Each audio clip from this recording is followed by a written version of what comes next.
बेंगलुरु में AI engineer Atul Subhash के suicide का मामला पूरे देश में तूल पकड़ता जा रहा है। अतुल के भाई की शिकायत के बाद पहली एफआईआर दर्ज की गई है। इस मामले में अतुल की पत्नी निकिता सिंघानिया, उनकी मां निशा सिंघानिया, भाई अनुराग सिंघानिया और चाचा सुशील सिंघानिया के खिलाफ एफआईआर दर्ज की गई है। आईटी प्रोफेशनल अतुल सुभाष की आत्महत्या के मामले ने देश में दहेज प्रथा के मामलों में हो रहे शोषण और अदालती कामकाज पर बड़े सवाल खड़े कर दिए हैं। अतुल सुभाष और उसके परिवार पर उत्तर प्रदेश के जौनपुर की रहने वाली पत्नी निकिता सिंघानिया ने कुल 9 केस दर्ज करवाए थे। अतुल ने मरने से पहले 24 पन्नों का नोट छोड़ा है। इसी के साथ अतुल सुभाष ने 1.5 घंटे लंबा वीडियो भी रिकॉर्ड किया है, जिसमें उसने जान देने के कारण बताते हुए अपनी पत्नी निकिता सिंघानिया, सास निशा सिंघानिया, साले अनुराग सिंघानिया, पत्नी के रिश्तेदार अनुराग सिंघानिया और जौनपुर की प्रिंसिपल फैमिली कोर्ट की जज रीता कौशिक पर गंभीर आरोप लगाए हैं। अतुल ने अपने आखिरी नोट में आरोप लगाया है कि जज रीता कौशिक ने इस मामले के सेटलमेंट के लिए से 5 लाख रुपए की मांग की थी। अतुल सुभाष ने 24 पन्नों के नोट में जौनपुर की principal family court Rita Kaushik के साथ हुई पूरी बातचीत का खुलासा किया है, जो कि चौंकाने वाला है। इस बात में उसकी पत्नी भी शामिल है। अतुल सुभाष ने सुसाइड नोट में जज रीता कौशिक और अपने बीच हुई बातचीत को खुलकर बयां किया। जज रीता कौशिक कहती हैं कि इस केस में समझौता क्यों नहीं कर लेते। अतुल सुभाष कहते हैं कि मैडम, ये लोग पहले 1 करोड़ की मांग कर रहे थे, अगर अब 3 करोड़ की डिमांड कर रहे हैं तो जज रीता कौशिक कहती हैं कि फिर होंगे तुम्हारे पास 3 करोड़, इसलिए मांग रहे हैं। अतुल कहते हैं, मैडम आप देखिए, इन लोगों ने कैसे कैसे आरोप मेरे और मेरे परिवार पर लगाए हैं, कितने केस डाले हैं। ये लोग मुझे मेरे बच्चे से भी नहीं मिलने दे रहे हैं। ये खुद घर छोड़कर गई हैं और अब मुझे और मेरे परिवार को परेशान कर रही हैं। मुझे बेंगलुरु से जौनपुर आना पड़ता है। जज रीता कौशिक, तो क्या हो गया, केस डाल दिया, तुम्हारी पत्नी है वो। अतुल सुबह ने कहा, मैडम आप एनसीआरबी का डेटा देख लीजिए, लाखों आदमी जान दे रहे इस फर्जी केसों की वजह से। इस बीच निकिता कहती हैं कि तुम भी जान क्यों नहीं देते हो। जज रीता कौशिक हंसी और उसने निकिता के बाहर जाने के लिए बोल दिया। जज रीता कौशिक ने कहा कि ये केस सब फर्जी होते हैं, ऐसा ही होता है, तुम अपना और अपने परिवार के बारे में सोचो, ये केस सेटल करो और हम तुम्हारी मदद करेंगे। अतुल कहते हैं, ठीक है मैडम, आप मदद करिए, लेकिन मेरे पास इतने पैसे नहीं है। जज रीता कौशिक, हम करवाएंगे, मैं 5 लाख रुपए लूंगी, मैं ये केस सेटलमेंट करवा लूंगी, इसी कोर्ट में समझौता हो जाएगा, तुम काफी पैसा कमाते हो, तुम्हारी पत्नी निकिता भी मान जाएगी, नहीं तो तुम और तुम्हारे माता पिता जिंदगी भर कोर्ट के चक्कर काटते रहोगे। अतुल ने कहा कि मैम, मेरे पास इतने पैसे नहीं है, हमारे पास सारे सबूत है, मेरी पत्नी से पूछताछ में कितनी बातें निकल कर आई हैं, आप हमारा केस मेरिट पर सुन लीजिए। तो वही जज रीता कौशिक, ठीक है, तुम्हारा केस मेरिट पर ही सुनते हैं, तुम बाहर जाओ। अब हम आपको अतुल सुभाष के 1.5 घंटे के वीडियो में से एक छोटा सा अंश सुनाते जो अतुल ने सुसाइड से पहले बनाया था। ये वीडियो सुनने के बाद आप खुद सोचने पर मजबूर हो जाएंगे, सुनिए। हेलो वर्ल्ड, मेरा नाम अतुल सुभाष है। मैं तकरीबन 34 साल का हूँ, बैंगलोर में रहता हूँ। आज मैं सुसाइड कमिट करने जा रहा हूँ। इसका कारण 5 लोग हैं। पहला, प्रिंसिपल फैमिली कोर्ट जज जौनपुर रीता कौशिक। दूसरा, मेरी पत्नी निकिता सिंघानिया, जो कि एक्सेंचर कंपनी में काम करती है दिल्ली में। तीसरा, मेरी मदर इन लॉ निशा सिंघानिया, जो कि जौनपुर में रहती हैं। चौथा, मेरा ब्रदर इन लॉ अनुराग सिंघानिया, जो कि और उर्फ पीयूष सिंघानिया, अनुराग उर्फ पीयूष सिंघानिया, जो कि जौनपुर में रहता है। 5वां, मेरे पत्नी के अंकल सुशील सिंघानिया, जो कि जौनपुर में रहते हैं। आज मैं आपको बताऊंगा इस वीडियो में कि हम मेरे बूढ़े माता पिता और मेरे भाई पर कितने केसेस डाले गए हैं, हमें कैसे हरास किया गया है, हमसे कैसे पैसे ऐंठने एक्सटॉर्ट करने की कोशिश की जा रही है, कितने पैसों का मामला है, और कैसे मुझे ये सुसाइड करने के लिए डायरेक्टली इंस्टिगेट किया गया है और ऐसे सिचुएशंस बना दिए गए हैं जहां पर मेरा खुद को खत्म कर देना ही सबसे सही रास्ता समझ में आता है। इसमें मैं आपको ये भी बताऊंगा कि ये जो पैसों का खेल है, ये कितने अमाउंट का खेल है, कितने पैसों का गोरख धंधा है ये। मैं उसके बाद हर किरदार का रोल बताऊंगा इन 5 लोगों का, और अंत में मैं कुछ अपनी आखिरी इच्छाएं भी बताना चाहूंगा। इस वीडियो को देखकर आपको ये सीखने को मिलेगा कि कैसे आज कोई भी लड़की किसी भी आदमी और उसके पूरे परिवार को बर्बाद कर सकता है इस कानूनी व्यवस्था का इस्तेमाल करके, और कैसे ये कानूनी व्यवस्था सिर्फ कानूनन तरीके से आदमियों के खिलाफ नहीं है, बल्कि कैसे ये भ्रष्ट भी है और आपको ये सोचने पे मजबूर करेगा कि क्या हम अपनी आस्था ऐसी व्यवस्था पर रख सकते हैं। मैं कोशिश करूंगा कि ये वीडियो हिंदी में बनाऊं ताकि ज्यादा से ज्यादा लोग इसे समझ पाएं। बट बोलने के फ्लो में मैं कई बार अंग्रेजी में भी स्विच कर जाता हूं, इसके लिए माफी चाहूंगा। बता दूं आपको कि अभी तक तकरीबन मैंने जोड़ा है 120 से भी अधिक कोर्ट के डेट्स लग चुके हैं लास्ट 2.5-3 सालों में अक्रॉस ऑल केसेस, और 40 बार मैं खुद इन कोर्ट डेट्स को अटेंड करने के लिए बैंगलोर से जौनपुर जा चुका हूं। इसके अलावा मेरे माता पिता और भाई को भी अक्सर कोर्ट के चक्कर काटने पड़ते हैं।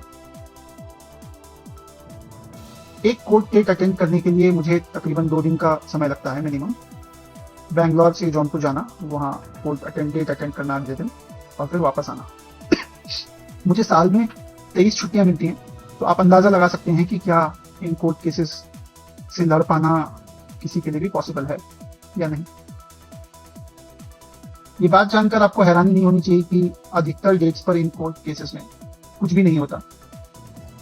या तो जज एब्सेंट होती है, या लॉयर्स का हड़ताल होता है, या फिर कंडोलेंस होता है। कंडोलेंस का मतलब अगर उस पूरे इलाके में, पूरे जिले में कोई भी वकील, पुराना नया, कोई भी जज, अगर उसकी मृत्यु हो जाती है तो उस दिन कोर्ट में कोई काम नहीं होता। चौथा, अगर कोर्ट डेट में किसी भी तरह सब लोग मौजूद भी हैं तो जो सामने वाला वकील है वो अगले डेट की मांग कर सकता है और उसे बड़ी आसानी से ही अगला डेट दे दिया जाएगा। तो आप कोर्ट जाते हो, अपना समय बर्बाद करते हो, अपने पैसे बर्बाद करते हो, हरास होते हो और वापस आते हो। तो ये हो गई बातें। अब मैं आपको बताऊंगा कि हम पर कितने सारे केसेस डाले गए हैं, कितने केसेस चल रहे हैं। तो मेरी पत्नी ने कुल 9 केसेस, जहां तक मेरी जानकारी है, डाले हैं। 6 लोअर कोर्ट में, 3 हाई कोर्ट में। एक केस मैंने हाई कोर्ट में डाला है, जुरिस्डिक्शन का। पहला केस अगर देखें तो ये बात जान के आपको जरूर हैरानी होनी चाहिए कि मेरे ऊपर, मेरे माता पिता के ऊपर और मेरे भाई के ऊपर मर्डर 302, धारा 302, धारा 377 अननेचुरल सेक्स और प्राकृतिक यौन संबंध, 498A, 323, 406, 504, 506, ये सारी आईपीसी की धाराएं हैं। और डाउरी प्रोविजन एक्ट के अंतर्गत धारा 3/4 के अंदर मुझ पर एक केस डाला गया, धारा 156/3 ऑफ आईपीसी के अंतर्गत 2022 में।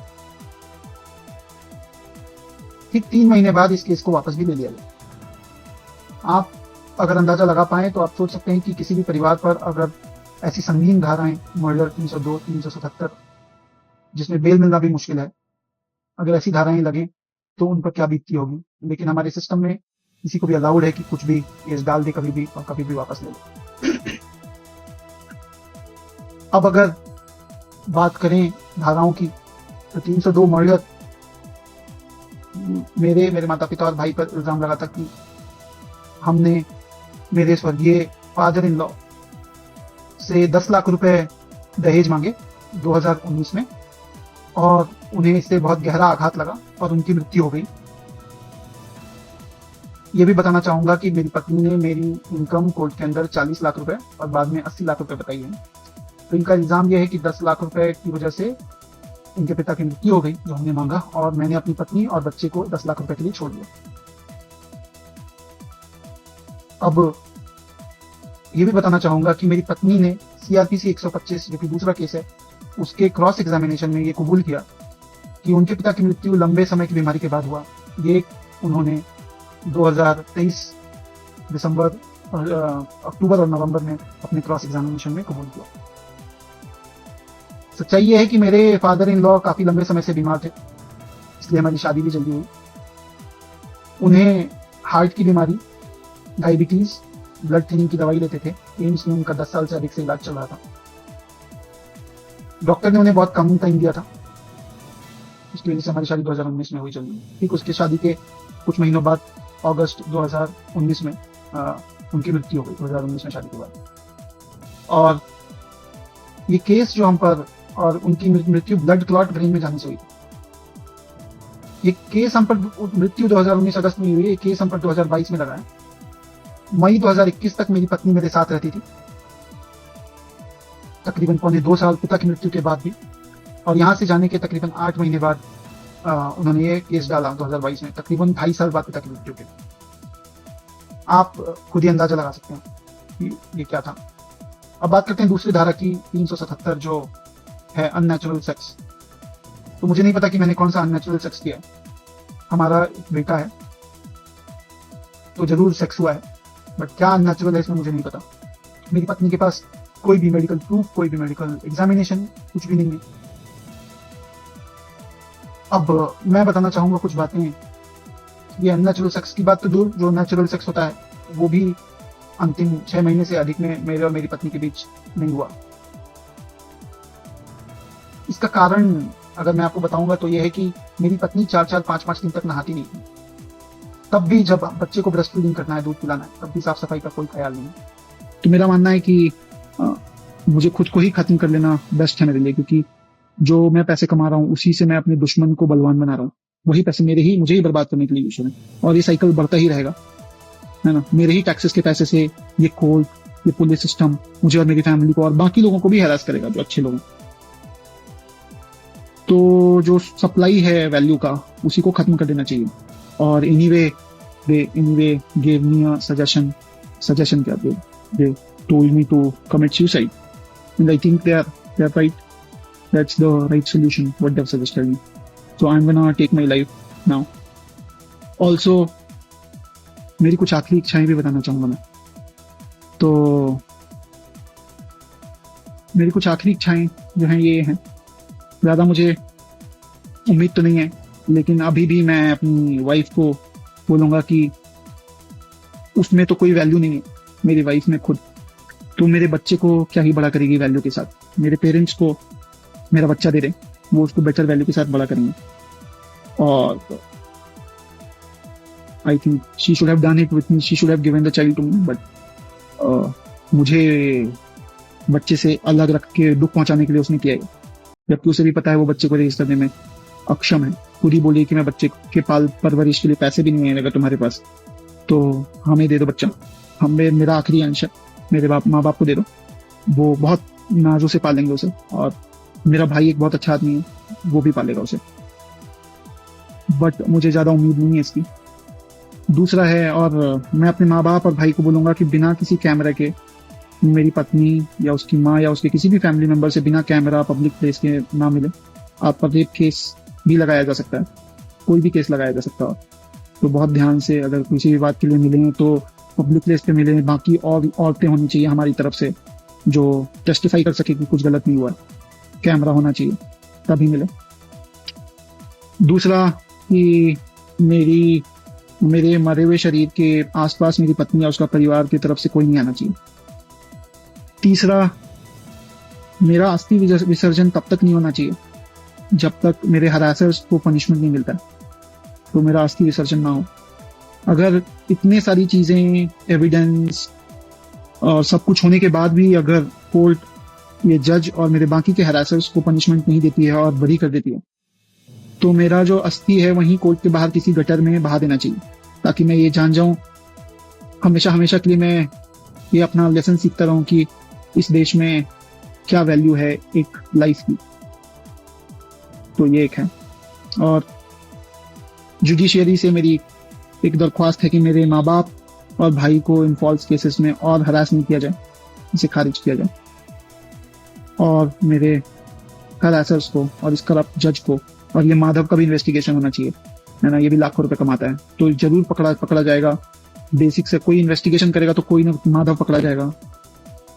उसके पास प्रॉपर्टीज होंगी, पैसा होगा, जज के पास प्रॉपर्टी पैसा होगा एक्स्ट्रा करप्शन का, तो पकड़े जरूर जाएंगे। अगर कोई कहता है 50 रुपए, तो ये हर कोई देता है, ये तो कोई ना कोई तो सामने आके बोलेगा कि 50 रुपए घूस लिया मैंने। तो ये तो सार्वजनिक बात है। अगर ये सब भी नहीं पकड़ पाते हैं तो फिर मेरी अस्थियां बहा दी जाएं गटर में, कोर्ट के बाहर। तो ये मेरी कुछ अंतिम इच्छाएं हैं। इसी के साथ मैं ये वीडियो बंद करता हूँ। अब जो थोड़े बहुत जो मेरे आखिरी काम है कंप्लीट करके मैं मुक्ति पाना चाहूंगा इससे। मैं इस जज का कंप्लेंट सुप्रीम कोर्ट और हाई कोर्ट में भी मेल करने वाला हूँ। और मैं अपने माँ बाप भाई से अलग से उनसे बात करूंगा लिख कर। हो सके तो माफ करना, जिस उम्र में मुझे अपने मम्मी पापा का सहारा बनना था उस उम्र में उन्हें हमेशा के लिए दुख देके जा रहा हूँ ऐसा, तो सॉरी। और बाकी आप लोग जो देख रहे हैं सब आपका कल्याण हो। Thank you. आपको बताते अतुल सुभाष तो इस दुनिया को अलविदा कह गए, लेकिन अतुल ने देश में दहेज प्रथा के मामलों में हो रहे शोषण और अदालती कामकाज पर बड़े सवाल खड़े किए हैं। पता नहीं आज कितने अतुल गली मोहल्लों में इस दहेज प्रथा के मामलों में शोषण का शिकार हो रहे हैं। पूरी तरह से कानून महिलाओं को तरफ कर दिए हैं। पुरुष चाहकर भी कुछ बोल नहीं सकता। पुरुष के बोलने से पहले ही उस पर कानून का ऐसा हंटर चलता है कि बेचारा पुरुष कुछ बोलने के लायक ही नहीं रहता। देश में महिला आयोग तो बना है जहां महिलाओं की सुनवाई होती है, लेकिन पुरुषों का क्या? पुरुषों का शोषण होता है। पुरुष को अपनी आवाज कहां उठाया? देखना ये होगा कि अतुल सुभाष की मौत के गुनहगार सलाखों के पीछे जाएंगे या नहीं। जौनपुर की प्रिंसिपल फैमिली कोर्ट की जज गीता कौशिक की गिरफ्तारी कब होगी? क्योंकि अतुल सुभाष ने अपने वीडियो में साफ कहा है कि जब तक उनकी मौत के आरोपियों को सजा नहीं मिल जाती तब तक उनकी अस्थियों को विसर्जित न किया जाए। अतुल ने कहा कि अगर इंसाफ नहीं मिलता है तो उनकी अस्थियों को किसी गटर में बहा दिया जाए। तो कहा कि पापा वहाँ का जो मीडिएशन का जो जज है, चाहे जो भी लोग है, वकील है, चाहे जज है, जो भी है, वो वहाँ की कानून व्यवस्था जो लॉ है अपने भारत का, उस लॉ से नहीं चलता है। लोग उस लॉ को मानता ही नहीं है। जो ये बता रहा था कि इस धारा में ये लॉ होना चाहिए, तो वो उसको हाई कोर्ट के, सुप्रीम कोर्ट के लॉ को भी नहीं मानता था। क्या बोले थे आपके बेटा आपको? उनको हो क्या रहा था? उनको कुछ नहीं, उनको तो 40 बार बेंगलोर, कम से कम 40 बार गया होगा बेंगलोर से जौनपुर, और माने इतनी धारा उस पर एक खत्म हो जाता था केस तो दूसरा लगा देती थी। इस बात के कारण जो है तो भीतर से फ्रस्ट्रेट था, लेकिन हम लोग को महसूस नहीं होने दिया कि क्या है नहीं है। एकाएक हम लोग को खबर गई है कि वो अपना पूरा मेल वगैरह हमारे छोटे लड़के को रात में किया है 1:30 बजे 2 बजे, हमारे पास 3 बजे उसका फोन आया है। उसके बाद हम लोग कैसे कैसे करके वहां से पटना आए हैं, एयरपोर्ट पटना से बेंगलोर पहुंचे 4 बजे शाम में। मतलब सर आप जानते हैं कि उनके फैमिली कुछ जो अपने वाइफ के ऊपर और उनके फैमिली के ऊपर जो इल्जाम लगाए हैं, सच है वो सर? एकदम 100% सच है, 100% सच है। उसमें एक आध इल्जाम छूट गया हो तो भले ही, लेकिन जितना इल्जाम वो को याद होगा उतना लगाया हो तो एकदम सही है।